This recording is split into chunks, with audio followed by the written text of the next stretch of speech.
नमस्कार, आपण पाहतो आहात युग बदल न्यूज मराठी। 1 फेब्रुवारी 2024 रोजी अशोक वाटिका येथून अकोला जिल्हाधिकारी कार्यालयावर भव्य मोर्चा संपन्न। कोळी महादेव जमातीला 2019 मध्ये जात प्रमाणपत्र मिळत होते, परंतु त्यानंतर उपविभागीय जिल्हाधिकारी यांनी जात प्रमाणपत्र देणे बंद केले असून जात प्रमाणपत्रासाठी 1950 च्या पूर्वीचे पुरावे मागत आहेत। हा निष्कर्ष जात प्रमाणपत्र वितरित करण्यासाठी लागू होत नाही। या मागणीसाठी कोळी महादेव जमातीच्या वतीने 1 फेब्रुवारी 2024 रोजी कोळी महादेव समाजाचा भव्य मोर्चा काढण्यात आला आणि जिल्हाधिकारी यांना निवेदन देण्यात आले। यावेळी विविध गावातील कोळी महादेव जमातीचे समाज बांधव भव्य मोर्चामध्ये सहभागी होते।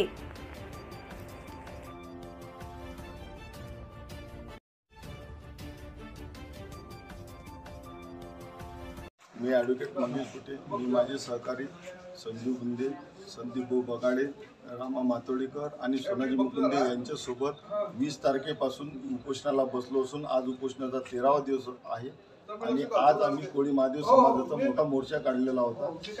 या मोर्चानंतर कलेक्टर साहेबांनी आम्हाला चर्चेसाठी बोलवले असता त्यांना जेव्हा सांगितलं आमच्या समाजाची व्यथा आणि त्याच्यामध्ये 1948 पूर्वीचे पुरावे असलेल्या प्रकरणामध्ये अकोटचे एसडीओ यांनी आमचे प्रकरण रिजेक्ट केलेले आहे। त्यावर त्यांनी एसडीओ साहेब सुट्टीवर असल्यामुळे सोमवारी त्या प्रकरणामध्ये निर्णय घेऊन जात प्रमाणपत्र देण्याचे प्रयत्न करतो असे आश्वासन दिलेले आहे। पण जोपर्यंत आम्हाला जात प्रमाणपत्र मिळणार नाही तोपर्यंत हे उपोषण यापुढे असेच चालू राहील असे मी जाहीर करतो। हर हर महादेव, हर हर महादेव। नवीन अपडेट मिळविण्यासाठी चॅनलला लाईक आणि सबस्क्राइब नक्कीच करा।